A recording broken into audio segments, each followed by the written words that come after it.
बताते हैं पांचवें फेज को लेकर अपडेट। यहाँ मोहनलालगंज सीट बीजेपी के पाले में जाती हुई यहाँ से नजर आ रही है। तो ये पहली जो सीट है ये हम आपको इस वक्त बता रहे हैं पांचवें फेज की, जो बीजेपी के पाले में जाती हुई नजर आ रही है। तो पहली खुशखबरी पांचवें फेज को लेकर ये बीजेपी सीट है और यहाँ केंद्रीय राज्य मंत्री हैं, वो लड़ रहे हैं राजनाथ सिंह। यहाँ से आपको बता दें लखनऊ से जीत रहे हैं। ये परंपरागत सीट कह सकते हैं बीजेपी की, क्योंकि यहाँ से अटल बिहारी वाजपेयी भी सांसद रह चुके हैं, लंबे वक्त तक लखनऊ से वो सांसद रहे। और ये रक्षा मंत्री राजनाथ सिंह की सीट है, वो जीत रहे हैं आसानी से। यहाँ कमल खिल रहा है। रायबरेली यहाँ कांग्रेस जीत रही है, तो यहाँ पर कांग्रेस जीतती हुई नजर आ रही है। यानी राहुल गांधी, पिछली बार भी ये महज एक ही सीट थी जो सोनिया गांधी जीत गई थी पिछली बार, और इस बार भी ये सीट कांग्रेस के पाले में जाती हुई नजर आ रही है। कांग्रेस और सपा गठबंधन बात करें, अब कांग्रेस के खाते में 2 सीट नजर आ रहे हैं, सहारनपुर और ये रायबरेली सीट। अमेठी स्मृति ईरानी जीत रहे हैं। हालांकि यहाँ पर भी टफ फाइट इस बार जरूर नजर आ रही है, लेकिन अमेठी जीत रही है। हाँ। निकल जाएंगी, क्योंकि ये लोगों ने कहा कि अगर यहाँ प्रियंका लड़ती है। जालौन बीजेपी जीत रही है, यहाँ बीजेपी जीत रही है। ये आपको 5th फेज का हम दिखा रहे हैं आंकड़ा। जालौन बीजेपी के खाते में जा रही है। यहाँ कुछ यही होगी स्थिति कमोबेश, जो लग रहा है कि जो पिछली बार का रहा वो थोड़ा बहुत आंकड़ा बढ़ेगा। झांसी जीत रही है, यानी ये बुंदेलखंड वाला इलाका आ गया अब यहाँ। तो ये वो बुंदेलखंड वाला इलाका की तरफ जैसे बढ़ रहे हैं बीजेपी, वहाँ ठीक ठाक स्थिति में है बुंदेलखंड में, क्योंकि बहुत सारी सौगात वहाँ तक पहुँची, लोगों को राशन, क्योंकि बुंदेलखंड में थोड़ा सा गरीबी रेखा से ज़्यादा जीवन लोग यापन करते हैं, वहाँ घर मिले हैं। बांदा भी बीजेपी जीत रही है, बांदा चित्रकूट 1 लोकसभा है, यहाँ बीजेपी जीत रही है, कमल खिल रहा है। हमीरपुर बीजेपी जीत रही है, एक बहुत महत्वपूर्ण सीट हमीरपुर भी बीजेपी खाते में जा रही है। फतेहपुर बीजेपी जीत रही है, ये फतेहपुर सीट है, महत्वपूर्ण सीट है। साध्वी निरंजन ज्योति यहाँ से चुनाव में, कौशाम्बी बीजेपी जीत रही है, और बाराबंकी भी देखिए बीजेपी जीतती हुई नजर आ रही है। तो ये तमाम सीटें अगर आप इस फेज में भी देखेंगे तो ज्यादातर सीटें अभी तक बीजेपी के पाले में आती हुई नजर आ रही है। फैजाबाद, अयोध्या और राम मंदिर एक बड़ा इम्पैक्ट फैजाबाद के अंदर है। अयोध्या पड़ती है फैजाबाद, क्योंकि लोकसभा सीट है, बीजेपी जीत रही है। कैसरगंज की बात करें, जीत रहे हैं, क्योंकि यहाँ पर ब्रजभूषण के बेटे यहाँ से चुनावी मैदान में थे कैसरगंज से, पिछली बार वो सांसद बने। गोंडा भी बीजेपी के पाले में जा रही है।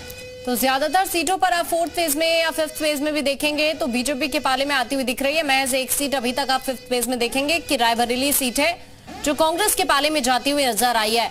तो अब आप ओवरऑल आप देख लीजिए 5वें फेज का जो एग्जिट पोल कह रहा है उसके मुताबिक हम बताएं 14 में से 13 सीटें बीजेपी जीत रही है। इससे पहले अगर 4th फेज में भी आपने देखा तो परिणाम कुछ इसी तरह के, महज कन्नौज सीट अखिलेश यादव जीत रहे हैं 4th फेज में, और 5th फेज में आप देखेंगे तो महज रायबरेली सीट राहुल गांधी जीत रहे हैं।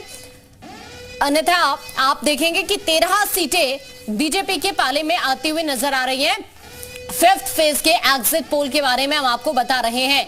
14 में से 13 सीट बीजेपी जीत रही है, और इसमें कई सारी हॉट सीट भी हैं, जिसमें आप कह सकते हैं रायबरेली एक हॉट सीट है, लखनऊ भी इसमें एक हॉट सीट है, जहां से खुद रक्षा मंत्री चुनावी मैदान में है और एक बार फिर से वही जीतते हुए नजर आ रहे हैं। तो इस तरह से ये हम आपको बता रहे हैं 5th फेज के बारे में। एक सीट महज रायबरेली जो कांग्रेस के पाले में आती हुई नजर आ रही है। राहुल गांधी इस बार रायबरेली से चुनावी मैदान में है, वो इस सीट से जीतते हुए नजर आ रहे हैं। लेकिन लखनऊ सीट कांग्रेस के हाथ से निकल चुकी है। यहां से आप देखेंगे तो यहां पर बीजेपी लखनऊ में एक बार फिर से जीतते हुए नजर आ रहे, रक्षा मंत्री जीतते हुए नजर आ रहे हैं। मनीष अग्रवाल जी हमारे साथ जुड़ गए हैं। मनीष जी से एक बार चर्चा कर लेते हैं, हमारे राजनीतिक विश्लेषक है। मनीष जी, अभी जो हम एग्जिट पोल दिखा रहे हैं, जो बात आप जैसे पत्रकार, आप जैसे हमने बुद्धिजीवियों से बात की, उसके मुताबिक अभी जो पश्चिम के अंदर बीजेपी को नुकसान हो रहा है, लेकिन जैसे जैसे अब आगे बढ़ रहे हैं पूर्वांचल की तरफ 5वें फेज में बढ़ रहा है, वहां बीजेपी लीड कर रही है। सहारनपुर बीजेपी नुकसान हो रहा है, कैराना में बीजेपी को नुकसान हो रहा है, नगीना में बीजेपी नुकसान हो रहा है, मुरादाबाद में, रामपुर में बीजेपी हार रही है। इसके अलावा हमारे पास जो आंकड़े आ रहे हैं उसके मुताबिक संभल भी हाथ से गया, पिछली बार भी साइकिल चली थी। और इसके अलावा फतेहपुर सीकरी भी बीजेपी हार रही है। आपका इन सीटों पर जिनका मैंने जिक्र किया, आपका क्या आंकलन है इन पर? पूरे सीट वाइज एनालिसिस तो आप अपनी कर रहे हैं, लेकिन ओवरऑल पिक्चर जो यूपी की दिख रही है ना, मुझे आज भी ये विश्वास है कि 4 तारीख को जब रिजल्ट आएंगे बीजेपी 70+ सीटें यूपी में जीत रही है। जो समाजवादी पार्टी का गेन है वो बीएसपी का नुकसान है। पिछली बार जो 10 सीटें थी बीएसपी पे, बीएसपी को उस पर नुकसान हो रहा है और उतना ही गेन समाजवादी पार्टी को होगा। इतना बड़ा बदलाव नहीं दिखेगा कि बीजेपी 70 से कम सीट पे आ जाए। लेकिन आप ये देखिए, पिछली बार 64 सीटें थी बीजेपी की 19 के चुनाव में, और अगर 24 के चुनाव में बीजेपी 64 से भी ऊपर सीटें लाती है तो यूपी के लिए अभूतपूर्व जीत होगी। और मैं आपको फिर ये बताना चाहूंगा कि यूपी का चुनाव जो केंद्र की राजनीति तय करता है, माननीय प्रधानमंत्री जी का रास्ता यूपी से ही जाता है। ये योगी आदित्यनाथ जी की जो लॉ एंड ऑर्डर की सिचुएशन है यूपी में, इसका बहुत बड़ा योगदान है इस जीत में और केंद्र में बीजेपी की सरकार बनाने में। क्योंकि विपक्ष ने जो नैरेटिव बनाना चाहा था कि आरक्षण खत्म हो जाएगा, संविधान खतरे में है, वो ऐसा नहीं था कि चल नहीं रहा था, जमीन तक पहुंच ही रहा था। लेकिन जब लोगों ने कानून व्यवस्था के संग उसकी समीक्षा की, महिला वोटर ने समीक्षा की, लाभार्थियों ने समीक्षा की, तो वो मुद्दे जो हैं वो दबते चले गए और ये मुद्दे हावी होते चले गए। इसीलिए आप देखिए सारे एग्जिट पोल देश में भाजपा की सरकार 350, 360, 370 सीटों पे दिखा। इतना बड़ा बदलाव एग्जिट पोल के साथ 4 जून के रिजल्ट में नहीं आता कि ये 272 से नीचे में तब्दील हो जाए। तो ये तीसरी बार देश जो है प्रचंड बहुमत की सरकार की तरफ जा रहा है। आज आप देखिए लोगों ने उस पॉलिटिक्स को नकार दिया है कि मिली जुली सरकारें बनेगी। उन्हें मालूम है स्थायित्व क्या होगा। तभी यूपी में 17 के बाद 22 में फिर बीजेपी की सरकार पूर्ण बहुमत की बनी। ये माननीय प्रधानमंत्री जी की पॉलिसीज का एंडोर्समेंट है, हमें इसमें देखना चाहिए। एक लाइटर नोट पर मैं बात कहना चाहूंगा कि विपक्ष ये कहेगा कि ये उसकी जीत है, इन्होंने 400 से ऊपर जाने से बीजेपी को रोक लिया, वरना बीजेपी संविधान बदल देती, हम 5 साल फिर कोशिश करेंगे। ये सब समीकरण और एनालिसिस है। लेकिन देश तीसरी बार फिर एक मजबूत सरकार की ओर अग्रसर है, पूर्ण बहुमत की सरकार की ओर अग्रसर है। पूर्ण बहुमत की सरकार के जो निर्णय होते हैं वो देश को ज्यादा लाभान्वित करते हैं, ऐसा पिछले 10 सालों से प्रतीत हो रहा है। और देश ने फिर आज माननीय प्रधानमंत्री जी की छवि में अपने आप को सुरक्षित समझा है। उन्होंने ये फिर से एंडोर्स करा है कि माननीय प्रधानमंत्री जी के कद का इस समय नेता कोई भी भारत में मौजूद नहीं है।